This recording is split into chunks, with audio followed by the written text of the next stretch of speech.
Enjoy the convenience of 7 days a week banking and extended hours with Cube from First Arkansas Bank and Trust. Member FDIC.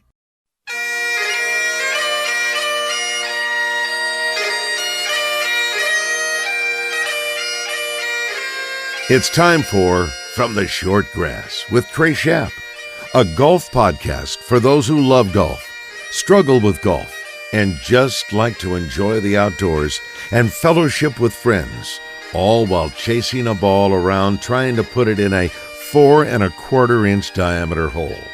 From the Short Grass is brought to you by Blackman Auctions. For over 80 years, better auctions have always been Blackman Auctions. By MinnowsPlus.com. From baits to waders, if it helps you catch a fish, they have it. And now, from the Short Grass, here is your host, Trey Schaap. Welcome to another edition of From the Short Grass. I am your host, Trey Schaap. Congratulations again to Tyler Reynolds of Rogers, Arkansas. He shoots a 65, 6 under par to win the rain-shortened Arkansas Open over the weekend.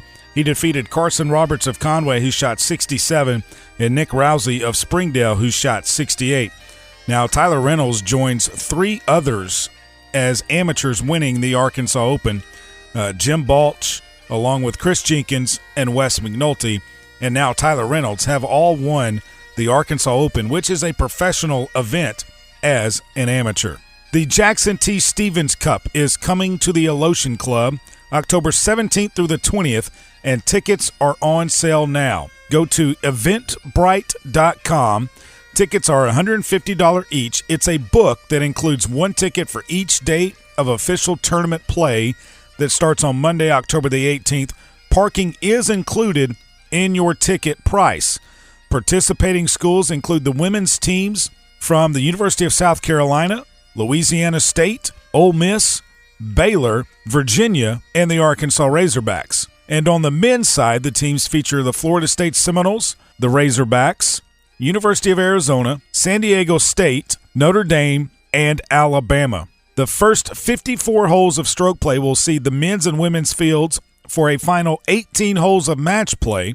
Stroke play medalists will be honored October 19th before match play begins. This prestigious tournament is in its first year. The Alotian Club, of course, the host this year, and then in 2022, the tournament will be contested at Seminole Golf Club in Juno Beach, Florida, followed by Trinity Forest Golf Club in Dallas in 2023. We are going to be joined by Mr. Warren Stevens of the Alotian Club and Stevens Inc. today on From the Short Grass to give us a little insight into the Jackson T. Stevens Cup. Blackman Auctions. For more than 80 years, better auctions have always been Blackman Auctions. You can find them on the web at blackmanauctions.com, one of our great sponsors of From the Short Grass. We're back after this.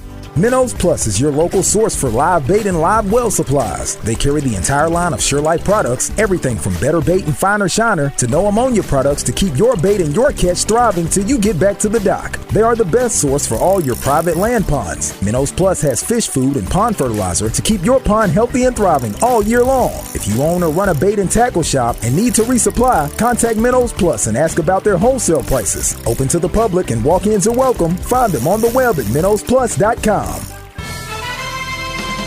This is Thomas Blackman of Blackman Auctions. Trey asked me to sponsor a show for another few months. Even though I don't like golf, I do like his show. I have no idea how he gets the awesome variety of guests on his show, but it is entertaining and informative even for a horrible golfer like myself. I'm learning a lot about the game and about the passion for playing. So much so, I've started using my country club for more than Sunday brunch.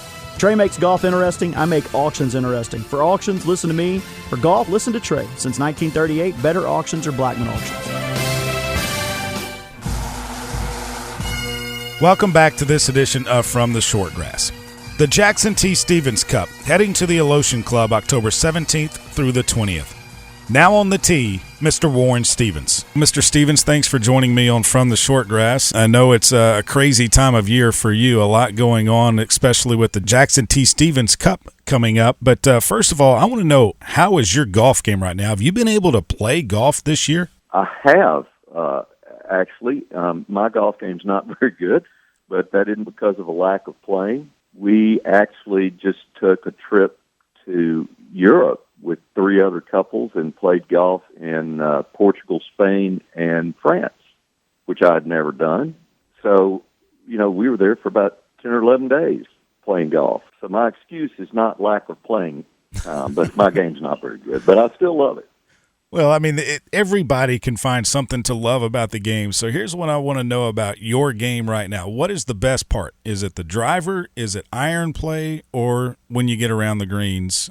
Because I know how difficult the green complexes are at the Alotian Club, so you might get a lot of practice around the greens.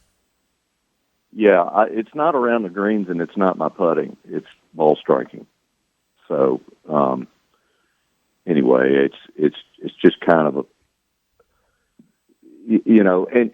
golf's such a funny game. But I mean, you lose a little confidence, and then you're trying to steer the golf ball, and you just got to hit it. Hell, it'll stop somewhere, and go get it, and hit it again. And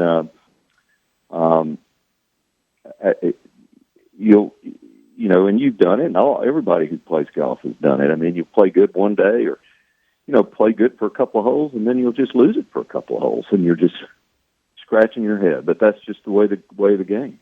I want to know how COVID has impacted golf in your mind, and has it impacted it in a way to where you've seen an influx in people getting out? Because back when everything was shut down, you could go outside, and golf kind of had a boom there for a while. Golf has had a boom, and I don't think this is going to fade. I mean, I think you've got so many people who just have enjoyed being outside and, in the camaraderie of being around people, which you couldn't really do during COVID. And the number, I don't have the specific numbers, but I know from talking to people that do, is that the numbers on rounds and the number of players is just way, way up. And I know, that's certainly true. My limited world of Alotian, that's true. We did more rounds in 2020, missing a couple of months because of COVID, because we didn't really open till May, and then we opened just for our local members who could come and leave, but then we opened it up for everybody. We played more rounds in 2020 than we did in 2019. How has golf helped you in your business and what you do? Well, twofold. My father used to say this all the time. Golf is a great teacher of life lessons. And, I've said this a lot. I was very lucky as a young man, and I mean, a teenager, I spent a lot of time with my dad and his friends and playing golf. And so I got comfortable around older men, not too comfortable. I knew where to draw the line. And if I messed up, I'd hear about it pretty quickly, either from them or my dad. It was that they were all kind of part of the family, if you will, although none of them were. And, you just see how to conduct yourself, and you try to emulate that in not only your golf game, but in your, in your life.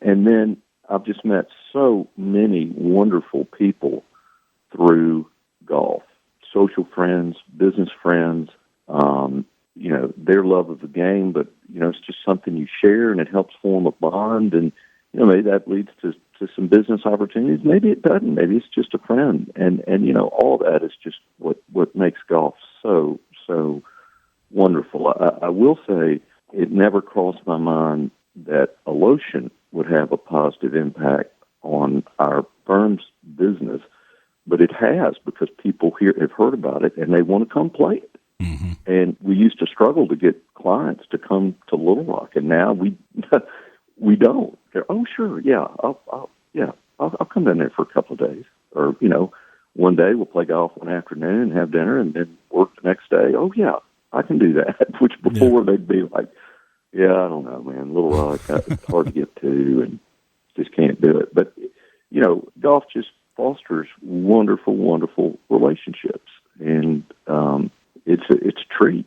And now that you have hosted some major amateur events and more people have seen Alotian than before, do you think that has led to some of that as well, the fact that it's been in the national spotlight? Yes, I do. The Palmer Cup was live streamed on Golf Channel, And the Stevens Cup is going to be live on Golf Channel. That'll add more to the reputation of the club. I think it's also a great way for people who may not know what Arkansas looks like, but just to see the natural beauty of Arkansas. Mm-hmm. And I'm very excited about that. So the Jackson T. Stevens Cup, how did that come together? Well, honestly, people have asked me if we were going to host any kind of major, some sort of professional tournament or something like that. And Alotian's just really not. We could do it. It'd be very hard in terms of if you had a lot of spectators. And we were so honored to host the Western Am, but it's 156 players, and it's a week, and it's in August, and that's a lot. That was a lot for us to do. And then we hosted the Palmer Cup 6 years later.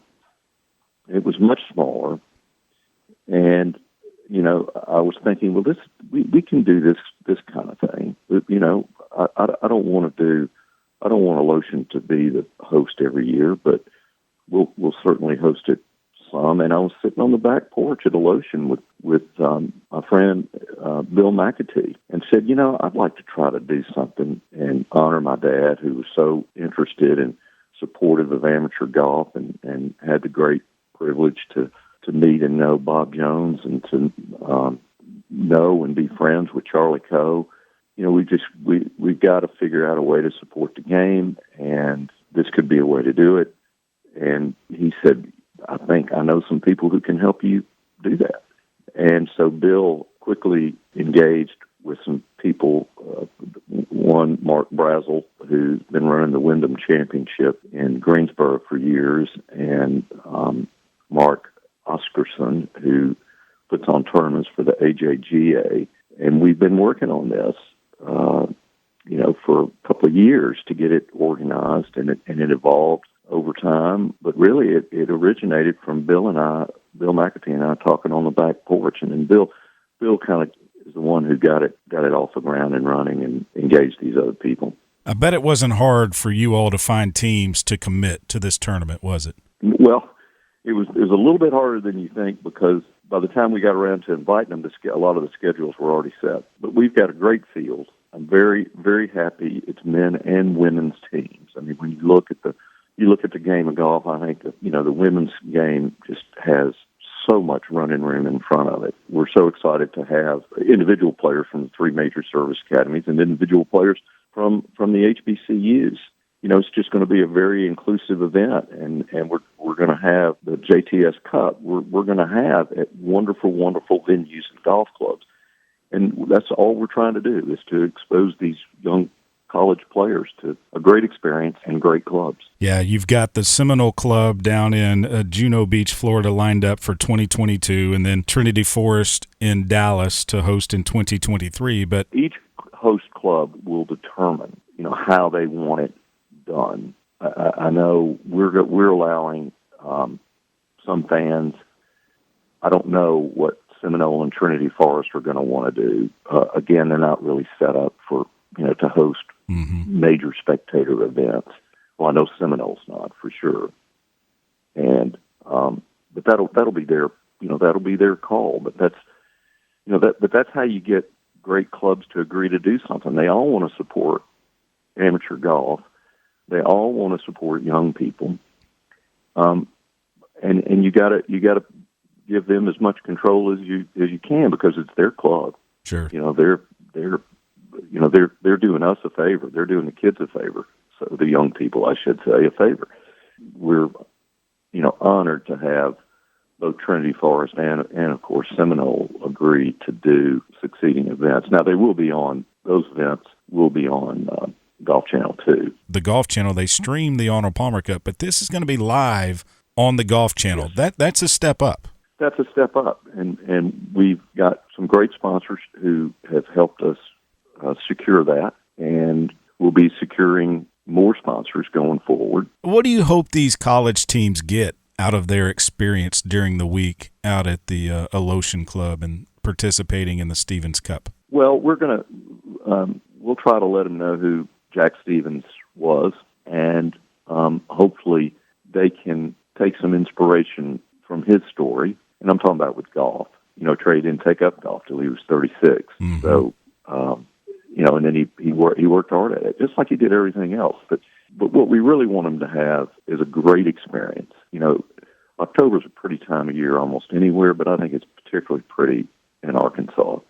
And we're very excited that we're going to host this event, it's such a great time for us. The golf course is in magnificent shape. The greens are great. We'll put on a good tournament for them, but just to have them experience the club, experience each other, the competition and the camaraderie that just comes with golf. And I'm just so pleased that we've got the teams that we have and the individual players that we have. We have an independent selection committee. I don't know what teams ought to be invited, and certainly what players ought to be. Individual players ought to be invited. We've got a good field, a strong field, and hopefully they'll play well and enjoy themselves. Where do you think they will be challenged at the Alotian Club? What parts of the course will challenge these collegiate players? Well, they all hit it extremely far. So I don't really think we learned this in the Western Am and also in the Palmer Cup. I mean, growing rough for them just doesn't make any difference.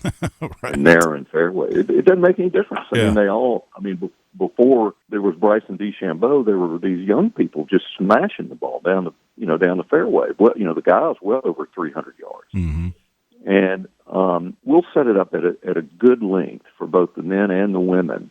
But for sure, the challenge is going to be the approach shots. I mean, you've been to Alotian, and you have big wide fairways, but you really don't have big wide fairways. You got to put the ball in the right part of the fairway, depending on where the pin is, to then get it close to the pin. And if you hit it to the wrong part of the green at Alotian, your chances of three putting are pretty high. Mm-hmm. So it's going to be the approach shot in the greens. Honestly, I think that's about the only defense golf courses have these days, because you just can't build them long enough.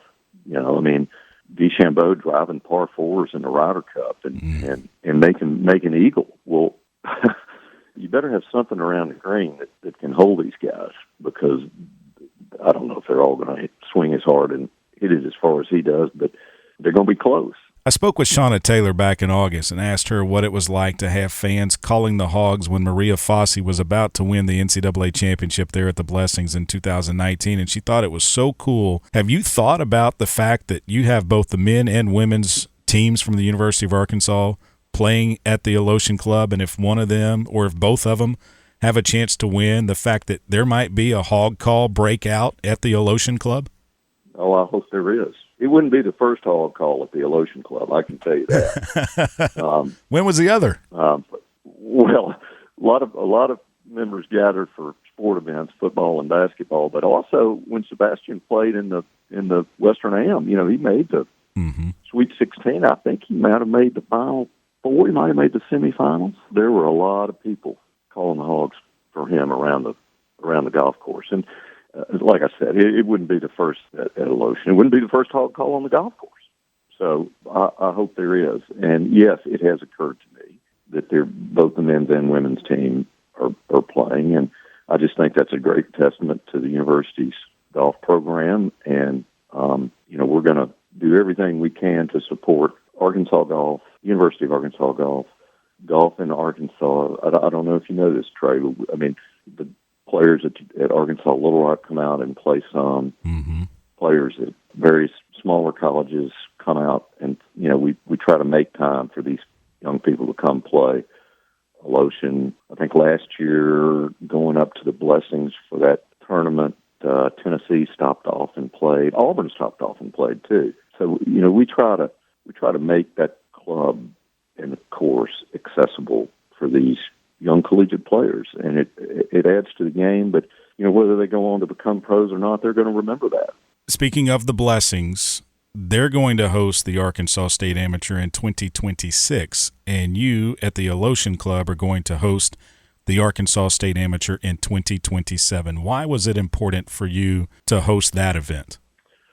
Well, for all the reasons we've been talking about. Mm-hmm. I mean, and I will say, I followed the state am when it was happening in the local press, and I wouldn't even know where the golf course was. Where's that golf course? And somebody would have to tell me, and I was like, well, actually, Trey, I think it came from Jay Fox and Dan Snyder, who is our chief operating officer emeritus and good friend, and talking about it, and they said, wouldn't it be great if we could have some better courses to host and clubs to host the state amateur? And I don't really know how it fell out that we got 27, but I instantly said, sure, man, count us in. We'll do that. And I've looked at the list. You've probably looked at the list, too. I know where all those clubs are. Yes. Those are great. Those are great golf courses. They are. But again, I think everybody is on board with supporting amateur golf, and that's you can't have a good professional game without good amateur golf, and one feeds the other. It's it's a little bit like minor league baseball and major league baseball. That's not right, because college golfers hit it every bit. They're but you get what I'm trying to say. I do. They're just as good as some of the pros. Yeah, and that's certainly true of some of the minor league players, but they need time to develop, right? They need time to figure out how to play and how to navigate a course when you're not playing great for them. But it gives you. I mean, when you look at the recent Ryder Cup and how good our team was with so many rookies on it, you get to looking around and you're going, well, first of all, those young players of the U.S. team are going to be around a long time. And when they're not, we need to have a whole another set of them coming up. And you know what? I think we do. I think they do too. And, you always look around, how does Australia, a relatively small country, and South Africa produce so many great players? Well, there's no reason we can't produce more great players as a country. And I think everything you're seeing in Arkansas is going on around the country as clubs try to help the level down below the pros and help these players develop. Minnows Plus is your one-stop shop for Frog Togs outerwear. Find them on the web, minnowsplus.com. You can find the Frog Togs outerwear there. Plus, they have coolers, bait, fish supplies, everything you might need. minnowsplus.com is the place to go. This is Thomas Blackman of Blackman Auctions. Trey asked me to sponsor a show for another few months. Even though I don't like golf, I do like a show. I have no idea how he gets the awesome variety of guests on his show, but it is entertaining and informative even for a horrible golfer like myself. I'm learning a lot about the game and about the passion for playing. So much so, I've started using my country club for more than Sunday brunch. Trey makes golf interesting. I make auctions interesting. For auctions, listen to me. For golf, listen to Trey. Since 1938, better auctions are Blackman Auctions. Minnows Plus is your local source for live bait and live well supplies. They carry the entire line of SureLife products, everything from better bait and finer shiner to no ammonia products to keep your bait and your catch thriving till you get back to the dock. They are the best source for all your private land ponds. Minnows Plus has fish food and pond fertilizer to keep your pond healthy and thriving all year long. If you own or run a bait and tackle shop and need to resupply, contact Minnows Plus and ask about their wholesale prices. Open to the public and walk-ins are welcome. Find them on the web at minnowsplus.com.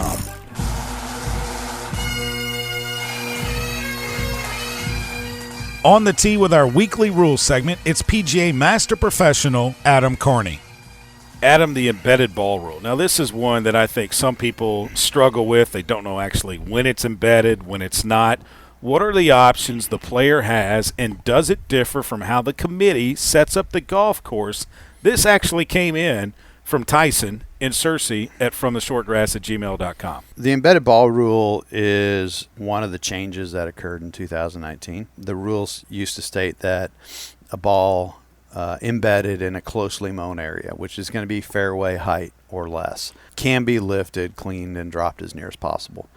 And there was a condition of competition that the committee could add that allowed for an embedded ball rule anywhere. In that time, it was called through the green, Now it's called the entire area, I think they call it, that a ball that is embedded can be lifted and cleaned and dropped. And that is a situation where you can clean your golf ball when you're getting it. It was a good rule because most committees were allowing for a ball to be embedded, an embedded ball to be lifted and dropped. One of the changes to the rule is it used to have to be dropped as near as possible. Now you're basically going to get a club length from the spot immediately behind the point where it's embedded, and drop it within one club length, not closer to the hole. So that's a change to that rule as well. The tricky part is determining when a ball is embedded. We get that a lot. And so, a lot of times we're going to probe.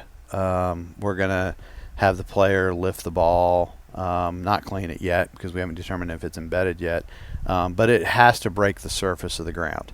It cannot be embedded in grass. Mm-hmm. So bottom line is if you lift that ball and there's grass between, blades of grass between the ball and dirt, that ball's not embedded. That's a bad lie. But players know that, hey, if the ball's sitting way down, there's a chance it's embedded, so I'm going to call in an official and let's take a look at this. And oftentimes it's determined that a ball hasn't broken the surface of the ground and it's just a bad lie.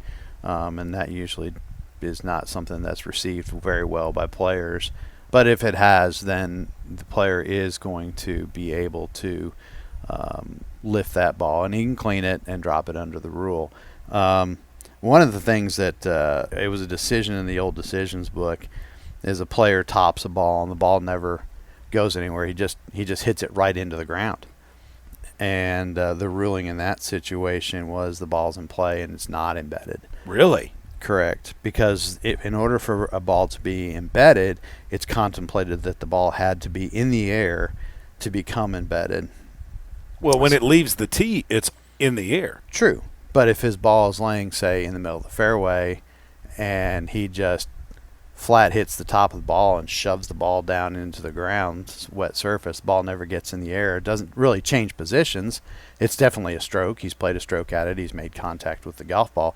But the ball never got in the air. It just went down into the ground because he hit the top of it. That ball is not embedded, and the player's going to have to play it as it lies. Never seen it happen myself. Stumbled across that one years ago. And Tough luck starts somewhere. Tough luck starts somewhere. Yeah, you know the common term. Yeah, that's one of those in the decisions book that I always kind of shook my head at a little bit and thought, well, gosh, that's tough.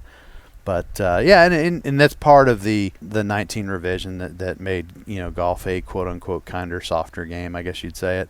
That, hey, we're instead of saying closely mown area, we're going to say, pretty much anywhere except any penalty areas or bunkers. If the ball's embedded, then you're going to be able to lift it and clean it and drop it. Obviously, if you are in a penalty area and it's below the surface, then too bad. You can't touch it.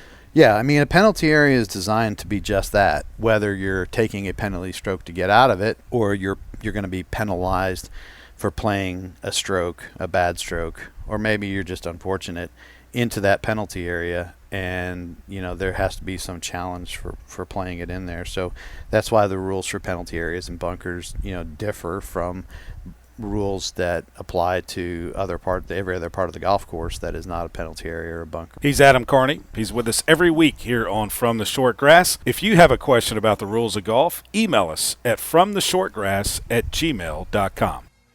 That will do it for this edition of From the Short Grass. My thanks again to Mr. Warren Stevens for joining us and discussing the Jackson T. Stevens Cup that is coming to the Alotian Golf Club. I encourage all of you who live in the central Arkansas area to get out to the Alotian Club and see the magnificent views and just the general beauty of that golf course. It's going to be a great, great event. I leave you with a couple of funny quotes from Sam Snead, the 82-time PGA Tour winner. Quote, "If I had cleared the trees and drove the green, it would have been a great shot. And these greens are so fast, I have to hold my putter over the ball and hit it with the shadow." I hope you enjoy your next round on the course, and when you find your ball mark on the green, fix it and a couple of more. And I hope to see you from the short grass. You've been listening to From the Short Grass, a weekly podcast dedicated to the game of golf. From the Short Grass is brought to you by MinnowsPlus.com and Blackman Auctions. This has been a presentation of the Buzz Radio Network.